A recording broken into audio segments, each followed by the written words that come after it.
বিশ্ববিখ্যাত মুহাদ্দিস হযরতে আব্দুল্লাহ বিন মুবারক, নামটা মুখস্থ রাখবেন।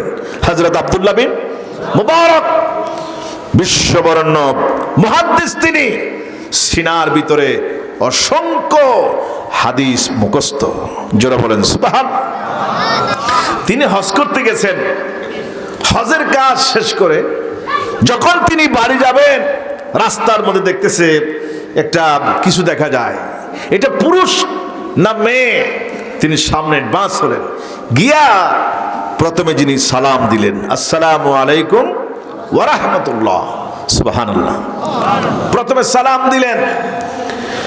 মেয়েটি কোরআনে কারীমের সূরা ইয়াসিনের 58 নম্বর আয়াত পেশ করে কোরআন শরীফের একটি আয়াত পড়ে জবাব দিলেন। সেই পর্দার আড়াল থেকে মুহাদ্দিস সাহেব সালাম দিলেন। মেয়েটি পর্দার আড়াল থেকে, হেজাব থেকে জবাব দিলেন, সালামুন কওলাম মির রাব্বিল আলামিন। সূরা বলেন সুবহানাল্লাহ। সালামুন কওলাম মির রাব্বির রহিম, রহমান রহিম আল্লাহ রাব্বুল আলামিনের পক্ষ থেকে তোমার উপরে সালাম, শান্তি নাজিল হোক। জোরে বলেন সুবহানাল্লাহ। সালামের জবাব কিরকম হয়? আসসালামু আলাইকুম ওয়া রাহমাতুল্লাহ। জবাব কিরকম হয়? ওয়া আলাইকুমুস সালাম ওয়া রাহমাতুল্লাহ হয়। কিন্তু মেয়েটি ওয়া আলাইকুমুস সালাম বললেন না। মেয়েটি বললেন সালামুন কওলাম মির রাব্বির রহিম। কোরআন শরীফের একটা আয়াত পড়ে সালামের জবাব দিয়েছে। জোরে বলেন সুবহানাল্লাহ। মেয়েটি যখন সালামের জবাব কোরআন শরীফ থেকে দিল, মুহাদ্দিস সাহেব বললেন, মা আপনি এখানে কি করছেন?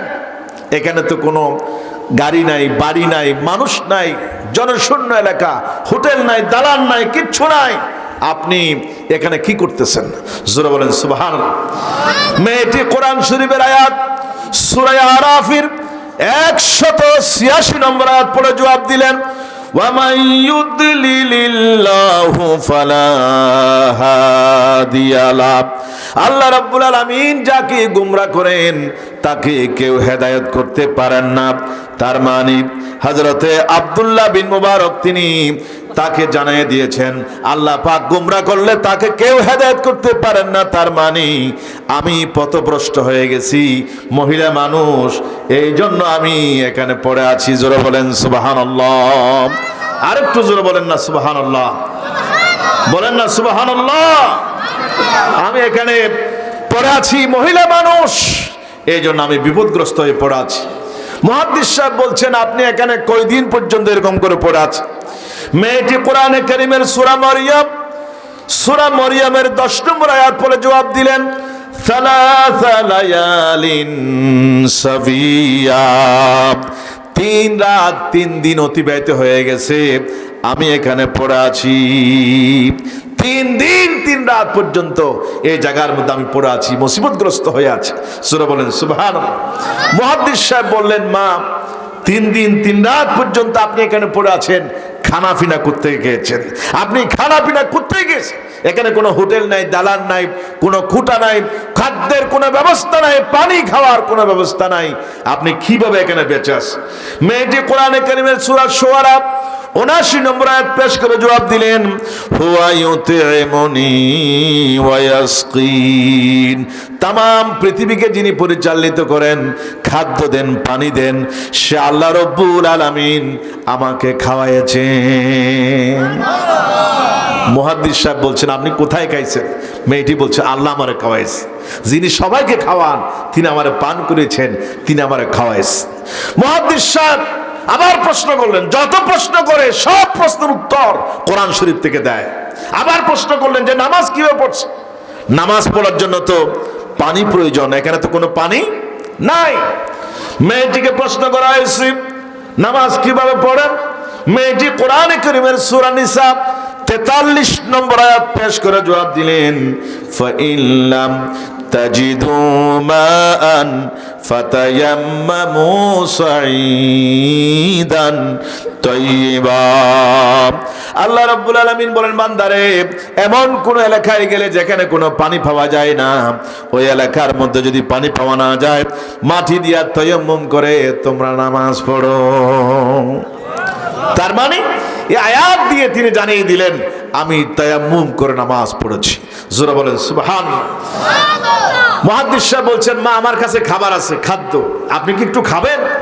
মেয়েটি কোরআনে কারীমের সূরা বাকারা 87 নম্বর আয়াত পেশ করে জবাব দিলেন, সুম্মা আতিম্মুস সিয়ামা ইলাল লাইল, রাত না হওয়া পর্যন্ত আমি কিছু খাইতে পারবো না, কারণ আমি আল্লাহ রাব্বুল আলামিনের বান্দিনী, আমি নফল রোজা রেখেছি, আমি রোজা রেখেছি, কিছু খাইতে পারবো। মুহাদ্দিস সাহেব বলছেন, মা এটা তো রমজান মাস নয়, কিসের রোজা রেখেছে? মেয়েটি কোরআনে কারীমের সূরা বাকারা 158 নম্বর আয়াত পাশ করে জবাব দিলেন, ওয়ামান তাতাওয়া খায়রান ফাইন্নাল্লাহা শাকিরুন আলিম। আল্লাহ পাক বলছেন, বান্দারে তোমরা যত নফল কাজ করবে সেই নফল কাজের সওয়াব আমি আল্লাহ রাব্বুল আলামিন তোমাদেরকে প্রতিদান দান করব। তার মানে আমি ফরজ রোজা রাখি নাই, আমি নফল রোজা রেখেছি। জোরে বলেন সুবহানাল্লাহ। মুহাদ্দিস সাহেব বলছেন, মা আপনি রোজা ভাঙিয়ে দেন, নফল রোজা ভাঙতে পারবেন, ফরজ রোজাও তো ভাঙা যায়। যদি সফরে যায় মানুষ, খুলনায় যায়, সিলেট যায়, বিদেশ যায় রমজান মাসে, তখন রোজাটা পরে রাখা যায়, এটা শরীয়তের পক্ষ থেকে জায়েজ। আপনি রোজা ভেঙে দেন। জোরে বলেন সুবহানাল্লাহ। মেয়েটি কোরআনে কারীমের সূরা বাকারা 184 নম্বর আয়াত পেশ করে জবাব দিলেন, ওয়া আনতাসুমু খায়রুল লাকুম ইন কুনতুম তা'লামুন। আল্লাহ রাব্বুল আলামিন বলেন, রোজা ভাঙ্গাটার চাইতে রাখাটা উত্তম। ভাঙ্গা জায়েজ, সফরে হালতে রোজা ভাঙ্গা জায়েজ, কিন্তু রাখাটা উত্তম। মেয়েটি বলতে চাইলেন, ভাই রোজা ভেঙে দেওয়া যায় সফরে হালতে, আমি মুসাফির মানুষ, কিন্তু ভাঙ্গার চাইতে রাখাটা উত্তম, তার মানে আমি রোজা ভাঙবো না। জোরে বলেন সুবহানাল্লাহ। এরপরে বললেন, মা আমি আপনার সাথে যত কথা বলতেছি স্বাভাবিক কথা বলতেছি, আর আপনি সব প্রশ্নের উত্তর দিচ্ছেন কোরআন শরীফ থেকে, তার কারণ কি? যত প্রশ্ন আপনাকে করা হচ্ছে, আপনি কোরআনের আয়াত দিয়ে উত্তর দিচ্ছেন, তার কারণটা কি? জোরে বলবেন না সুবহানাল্লাহ। মেয়েটি কোরআনে কারীমের সূরা কফ 18 নম্বর আয়াত পেশ করে জবাব দিলেন, মা ইয়ালফিযু মিন কাউলিন ইল্লা লাদাইহি রাকীবুন আতীদ। বান্দা যত কথা বলে সব কথা আল্লাহ পাক রেকর্ড করেন। বান্দা যদি ভুল করে, সেই ভুলের কারণে যদি গুনাহ হয়, এটা রেকর্ড হয়ে যাবে। কোরআন শরীফের ভিতরে কোনো ভুল নাই, এই জন্য যত কথা বলতে হয় কোরআন শরীফ দিয়ে বলি। ভুল তো হবেই না, বরং প্রত্যেক অক্ষরে অক্ষরে আল্লাহ রাব্বুল আলামিন আমার আমল নামায় 10 করে নেকি দিবে। এই জন্য আমি স্বাভাবিক কোনো কথা বলি না, যা বলি কোরআন শরীফ থেকে বলি। জোরে বলেন সুবহানাল্লাহ। মুহাদ্দিস সাহেব বলছেন, মা আপনার বংশ পরিচয় কি? কোন বংশের? আপনি চৌধুরী বংশ, আপনি খান বংশ, আপনার পরিবারের নাম কি? পরিচিতি একটু চাইলেন। মুহাদ্দিস সাহেব যখন বললেন আপনার বংশ পরিচয় কি, তখন মেয়েটি রাগ করে গুসসা হয়ে তিনি বললেন যে আমি বেগানা মহিলা, আমার পরিচিতি জানতে চাওয়া আপনার জন্য জায়েজ নাই। সুবহানাল্লাহ। কোরআনে কারীমের সূরা ইসরা 36 নম্বর আয়াত পেশ করে জবাব দিলেন, ওয়ালা তাকফু লাকা মা লাইসা বিহি ইলমুন ইন্নাস সামা ওয়াল বাসারা ওয়াল ফুআদা কুল্লু উলাইকা কানা আনহু মাসউলা। জোরে বলেন সুবহানাল্লাহ। আপনি এমন প্রশ্ন করবেন না যে প্রশ্ন করার অধিকার আপনার কাছে নাই। জোরে বলেন না সুবহানাল্লাহ। এরপরে মেয়েটিকে বলা হয়েছে, আমার সংক্ষেপ আলোচনা, মেয়েটিকে বলা হয়েছে, মা আমার কাছে উট আছে, আপনার বাড়ি ফিলিস্তিন, সুদূর ফিলিস্তিন, আমি আপনাকে আপনার বাড়ি পর্যন্ত পৌঁছাই দিতে চাই। জোরে বলেন সুবহানাল্লাহ। প্রথম প্রশ্ন করুন আপনার বাড়ি কোথায়? তো আমরা যদি বাড়ি চট্টগ্রাম, বাড়ি খুলনা, বাড়ি কক্সবাজার এরকম বলি না? মেয়েটি যখন আমার মুহাদ্দিস সাহেব যখন মেয়েটিকে প্রশ্ন করেছেন আপনার বাড়ি কোথায়, মেয়েটি কোরআন শরীফের সূরা ইসরা 1 নম্বর আয়াত পেশ করে জবাব দিলেন এভাবে, সুবহানাল্লাযী আসরা বিআবদিহি লাইলাম মিনাল মাসজিদিল হারাম ইলাল মাসজিদিল আকসা।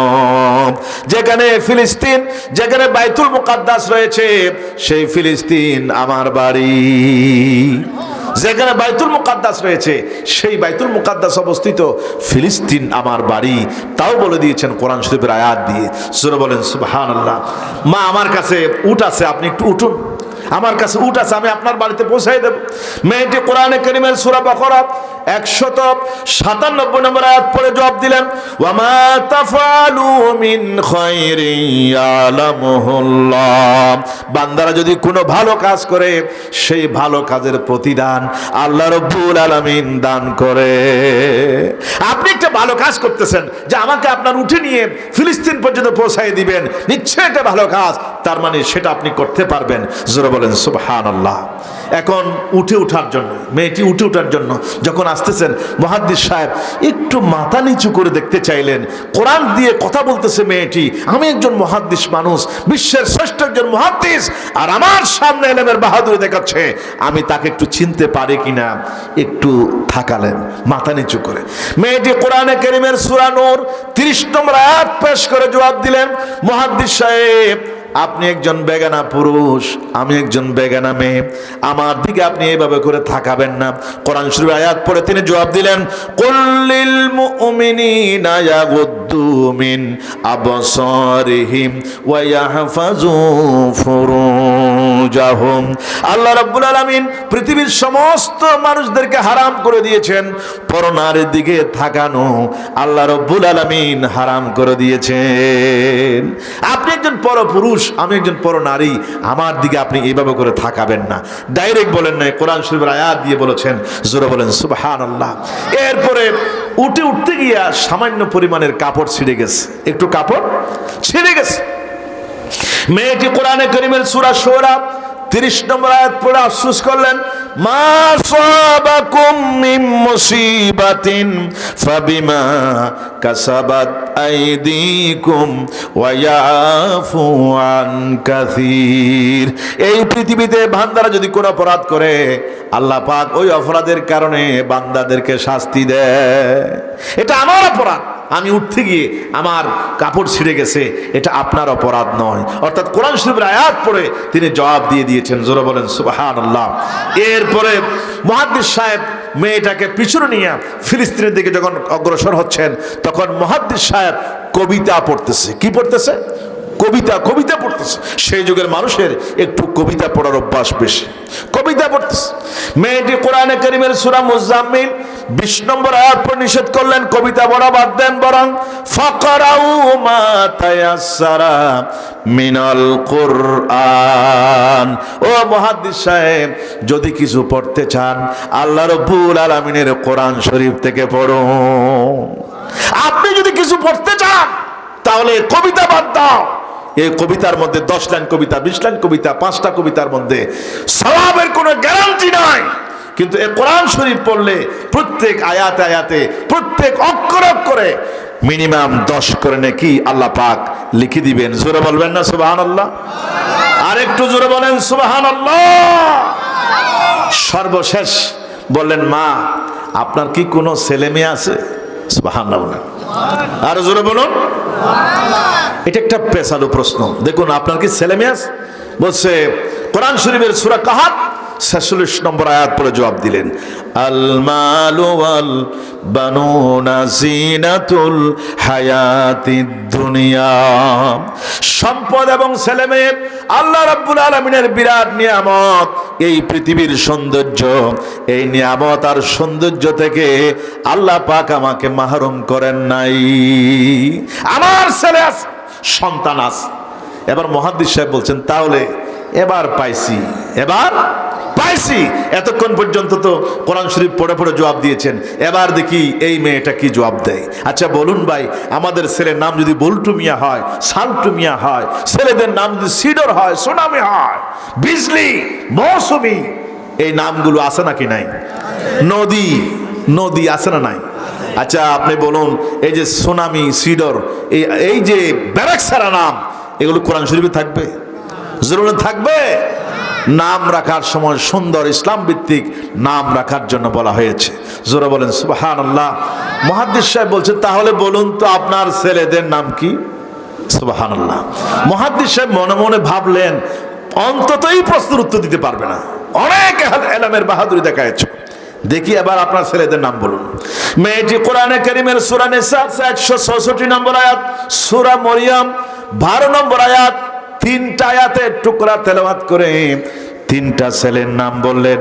তিনি বললেন ওয়াত্তাখাযাল্লাহু ইব্রাহিমা খলিলা ওয়া কাল্লামাল্লাহু মূসা তাকলিমা ইয়া ইয়াহইয়া খুযিল কিতাবা বিকুওয়া। 3টা আয়াত পড়ে প্রথম ছেলের নাম ইব্রাহিম, দ্বিতীয় ছেলের নাম মূসা, তৃতীয় ছেলের নাম ইয়াহইয়া। এই 3টা নাম তিনি ঘোষণা করলেন। জোরে বলেন সুবহানাল্লাহ। কোরআন শরীফের আয়াত দিয়ে দিয়ে ছেলেদের নাম বলে দিলেন। আমার বড় ছেলের নাম ইব্রাহিম, আমার মেজো ছেলের নাম মূসা, আমার ছোট্ট ছেলের নাম ইয়াহইয়া। জোরে বলেন সুবহানাল্লাহ।